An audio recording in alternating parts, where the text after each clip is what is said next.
year that the city of Inglewood was the best one economically for the NFL in terms of the diversity of the development and in terms of providing the fan base for the Rams, and it looks like the owners did agree.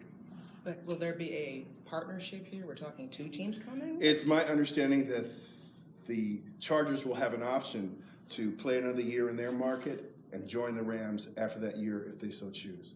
Okay, I know you have had your nose to the grindstone on this since it began, and you've had to deflect some of the rumors about taxpayers being on the hook. Can you clarify that for us? Absolutely. Let me say this definitively so that everyone understands. In the history of stadium deals, this is the best one ever, particularly for the taxpayer. There's no risk absorbed by the taxpayers whatsoever. In fact, Stan Kroenke and the developers are paying 100% of the cost, not only for the private development, but for all the public things that go along with it, for the roads, for the parks, for the sewer connections.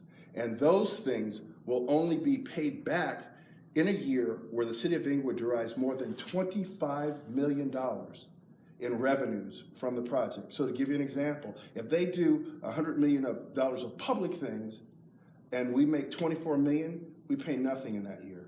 If we make $27 million, we pay $2 million towards what they built for us. And if they go out of business and leave town, well, that's a year they don't give us $25 million, so the debt washes away.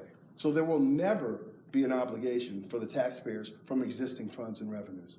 It sounds like they're not just getting a football stadium. There's retail, hotel. Can you elaborate? This is going to be, first of all, the largest football stadium in the world. It'll be the most modern and the newest, and it'll be accompanied by a mixed-use development that consists of close to 1 million square feet of retail, 1 million square feet of office, 4 public parks, about 26 acres worth, a hotel, a movie theater, and a 6,000-seat performing arts theater.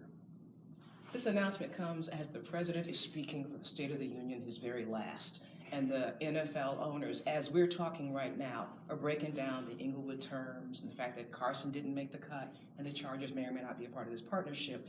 That sounds like the height of arrogance to some viewers, that the NFL owners are taking away some of the thunder from the President of the United States. How do you perceive that? I don't think anybody can take the thunder away from Barack Obama, one of the greatest presidents in the history of this union. So I think that's a little bit of hyperbole. Are you a Rams fan? Have you ever been? A Rams fan from childhood, you know.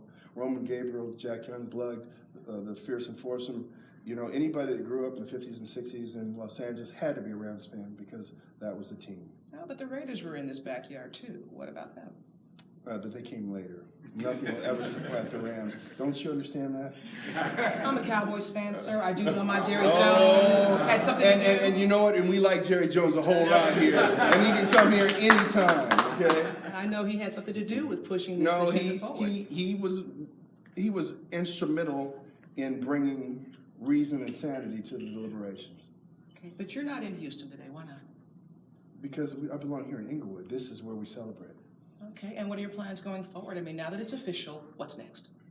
What's next is the construction starts, and we hope to have the stadium open no later than the 2019 season, and start playing football here in the city of Inglewood. And here's the reality, one of the things that was attractive about Inglewood, we flowed the kind of crowds that have come here for decades, and it's just a beautiful marriage, and it's the place to be.